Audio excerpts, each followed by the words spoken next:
Hello everybody, today I'm going to be diving into a role-playing game of cinematic action-adventure from Free League Publishing, courtesy of Two Little Mice, as I check out Outgunned and the World of Killers.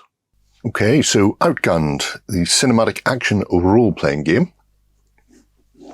It is written by Two Little Mice and published through the Free League Workshop. And as they put it here, in Outgunned, players take on the role of action heroes facing terrible odds. They will be constantly surrounded by enemies whilst trying to carry out their mission, be it robbing a casino or saving the day. The book itself is hardback. Quite nice little hardback. Good feel to the cover as well. It has what's the raised ultraviolet, or whatever they call it, printing on it. Size-wise, this book will self-destruct in 5 seconds. Oh dear. Getting past the character sheets. I want a page number, please. There we go. 2, 13, 14, 15, 17, 19, 22, 222, all the twos, which is cute. This little recurring symbolism will be found throughout the book.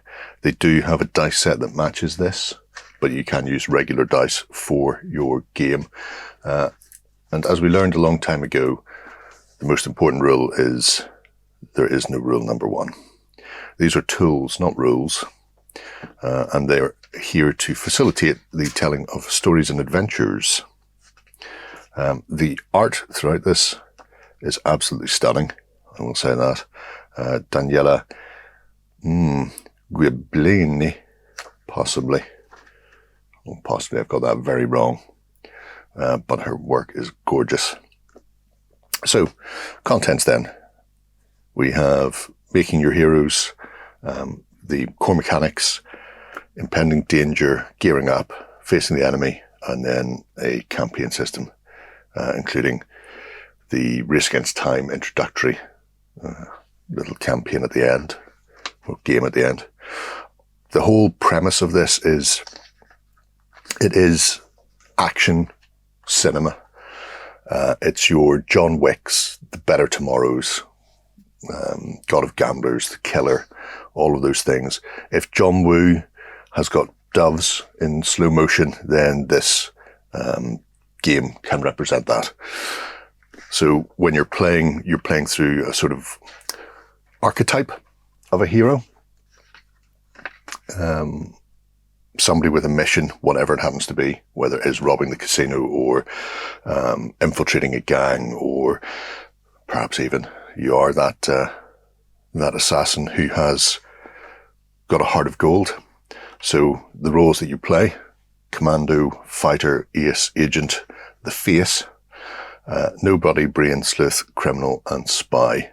So yes, you can run the A-team if you want. A very simple system as far as putting together your character goes. You'll have your sort of premise.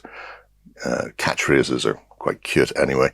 Flaws, and then your feats and skill points are added in as well. It is a dice pool game.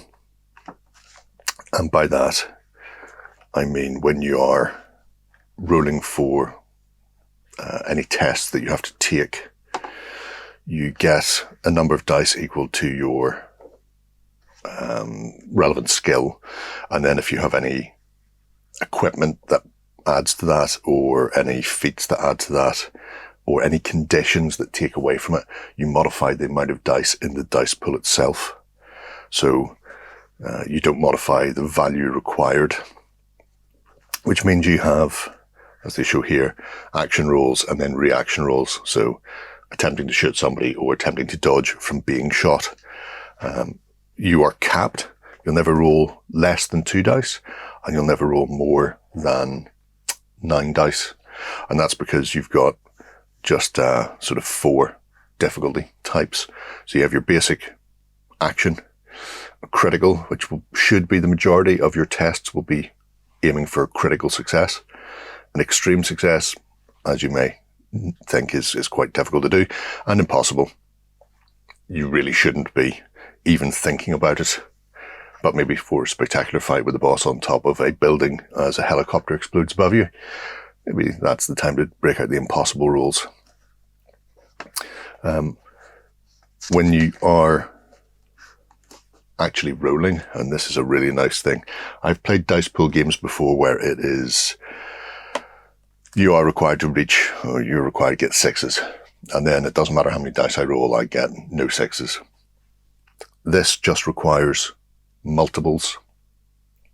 So, like I say, there are die that have these symbols on them. However, you don't have to use their dice. You can just use regular D6. And all you're looking for is 2 of a kind for your basic success, 3 of a kind for the critical successes, 4, and then 5 or 6 or more. If you get 6 of the exact same number or symbol, then you are quids in. This is quite good because it gives you a little math breakdown, the statistical probability of getting your rolls with the amount of dice. So if you're the GM and you're trying to work out whether or not they should be able to do this, you can have a look at this and go, okay, they have 4 dice in their dice pool. A critical success is roughly a 10% chance, and if they have a reroll, it goes up to 21. So 1 in 5 times they're going to succeed with that few dice. Obviously, when they hit 7 up to 9, so with the benefit of equipment, feats, and that sort of thing, you are 100% guaranteed for your basic rolls, and even your criticals with rerolls go up substantially, just because the sheer volume of dice in there means it's impossible not to roll 2 doubles when you have 7 dice in your hand. So yeah, it's nice that you're not restricted to a specific number. You just need to hit those doubles and triples to get them going. So the next couple of sections are explanations of how the game mechanics and combat works, what happens if you suffer injuries, so the conditions like disheartened or confused or angry, things like that. And they can be dealt with as well, including death roulette. Death isn't always the end, as we've learned from A Long Kiss Goodnight, when Samuel L. Jackson comes bursting out of the back of the trailer in the car, shot up to hell. He's still good to go. Guns and equipment. Everybody needs guns. The ride, though. Mr. Wick, where would we be without his car? 4 films lighter, if that hadn't been stolen. And the ride it's more than just a vehicle. It's something very important. And when you're speeding through town, the ride in question becomes a massive necessity. And again, it can be blown up, but if somebody takes out your car, that's terrible. They'll have to be mowed down. Enemies, after the combat section, are split into 3 different types. Goons, who are exactly as you would expect. They are just punching bags for your dramatic personae. They are heroes that shouldn't be worried about. Bad guys are your standard sort of fare. So the hired hands, the gun-toting criminals working for your mastermind, and then bosses are a much more dangerous proposition. So goons are essentially just a bag of stats. Every knockout or down, you take a box off here, and when they're all ticked off, that threat is gone. They just have a basic attack and defense. There is template 4, the biker gang, and template 5, a group of henchmen or some neighborhood cops. They're just general archetypes. These could be anything. All you're doing is looking at how many successes and what value of success they will need when you come to do your reaction rolls against them. So these essentially always crit or always do 2 basic. So that's just their sort of baked in standard. There's no dice rolling for them. They are just something to chew through on the way to bigger things. Bad guys, as you can see, are slightly different. They've got a bit more beef behind them. And then the bosses have things like feats and equipment the same as your characters, but there are weak spots to be found. So the book finishes off with an explanation of how to set up your games. Just go watch a load of action films, anytime from the 80s to now. They do suggest some things like, you can have it be modern, but maybe leave out social media and smartphones. You can play it in the 80s, take all their mobile phones off them. There is no internet. It's entirely up to you. It's a really, really nicely put together book and really interesting game from a genre point, because I do really absolutely adore action film and specifically Hong Kong cinema. There are some supplements or various style guides, maybe, if you will. One of which is World of Killers, which is assassins, hired guns, and secret societies. So again, same A5, lovely purple finish this time, and again hardback. And we are looking at a similar breakdown here, but without the rules inside. So we have 200 odd pages, but this time we have your new hero types or archetypes. So samurai, hired gun, aristocrat, dog trainer, whatever it happens to be. If you want to play John Wick with your group, this is the book to pick up. This contains all of the weird and wacky tropes in there. And then you have your breakdown of various sort of mafiosos, criminal gangs and organizations from around the world, and new rules included in here as well, and a bigger campaign to sort of finish it off, including handouts. So we won't be going into that so much because we don't want to ruin it.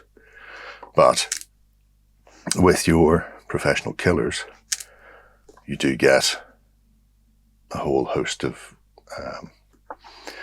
new ways to play, essentially. The hired gun, who could that be? So, apart from those, you have your feats. You have the world in question. So if you want to have your Kimura, the cartel, the Yakuza, they're all in there, including bringing your business to life and indeed bringing the assassins to life along with them. So yes, this is a fascinating one. And you can go a bit off kilter if you want. If you like the comedy, I suggest checking out War Inc. and Gross Point Blank for examples of killers working within our world, but on a slightly weird tangent. If you don't want to go for the pure action pulp, you can still do some strange and interesting things. Beyond this is the campaign itself, so only for GMs, but as you can see, it's a full breakdown of interesting adventures for your little group to play through. The nice thing about this is, with all of the Outgunned books, they do give you a sort of recommended reading / viewing list. So you can see, oh, that sounds interesting. What do they mean by this specific type of killer, for example? And then they list some films that or TV shows that have that style, that relevant archetype in there. So it's good if you're not particularly au fait with the genre, especially the 80s Hong Kong cinema. That was massive when I was a lad. Possibly not as prevalent these days. People focus on the American, I'm not going to say knockoffs, but things like Tarantino was heavily inspired by Hong Kong action. Reservoir Dogs, very much inspired by Hong Kong action, practically shot for shot in some cases. So if you've come at action films from Hollywood / Western viewpoint, then checking out some of the Asian cinema is particularly good. I mean, things like The Raid is a great example of something like playing a hero or group of heroes in a tight situation. And if you've not seen The Raid, then the Judge Dredd Carl Urban film does a similar thing, moving progressively higher up the building, a sort of reverse Die Hard, if you will. But yeah, Outgunned and World of Killers, really nice, interesting set of RPG rules, very light to get into, and as far as bookkeeping goes for the GM, very accessible. So well worth checking these out. So there you go.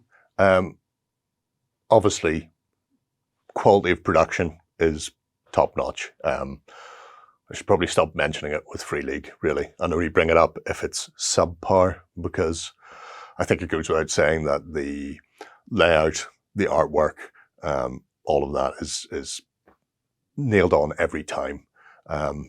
The work Two Little Mice have done here is superb. I really like the fact that they are tools, not rules, which is something that everybody should think about whenever they're playing any RPG. If it doesn't work for you, your group, chuck it out, modify it, change it on the fly. Who cares? I really like the success system. As far as dice pool systems go, I'm often hitting multiples and triples all the time, but never hitting the target number, 5+, 6+, whatever it happens to be. And being able to play a game where if I roll 3 ones, that's actually a critical success. I mean, I'm quids in on this one. So that's a lot of fun. The skills and adaptation is really nice as well. And then for World of Killers, just expanding out new roles that you can play in for that action adventure is terrific. I mean, so many sort of genre-defining films would fit within here. So if you want to play your Die Hards, if you want to do John Wick, these are all viable. The filmographies at the back is a really nice touch, because I think it gives you an idea of the sort of themes you should be going for, and the narrative campaigns that they've put together in both books are really fun. I will say, somewhat surprising, I didn't see a huge amount of Hong Kong action in the filmography, and if I'm playing these, and I will be, especially World of Killers, I think it's possibly, maybe it's an age thing, maybe it's because I'm slightly older, but if you go and have a look at John Woo's back catalogue and Chow Yun-fat's catalogue of cinema from Hong Kong, so God of Gamblers, The Killer, Savior of the Soul, things like that. A Better Tomorrow, I mean, A Better Tomorrow more or less pushed the genre in the direction that Tarantino just went, this would be fantastic, I should do Reservoir Dogs. Those films, I think, are really good, especially for World of Killers, because it gives the idea of that underground and possibly the killer with a heart of gold kind of feel to it. So that's the sort of thing you would expect to play with them. But like I say, if you're interested in that style of RPG, these are really, really charming set of books to pick up and get you and your group playing in double quick fashion. And it's difficult to get groups together these days. So potentially, if you do want to do a killer, a John Wick style game, a one-on-one with just you and one other player, I think this would be a really good RPG to do that with, without it feeling out of place or lackluster, because the idea of the one against many just works so well. But let me know what you think below, folks. Until next time, bye-bye. Go ahead and check out our other content on screen now. And while you're at it, why not hit subscribe and remember to ding our dong. Go on, you know you want to click it. Go on.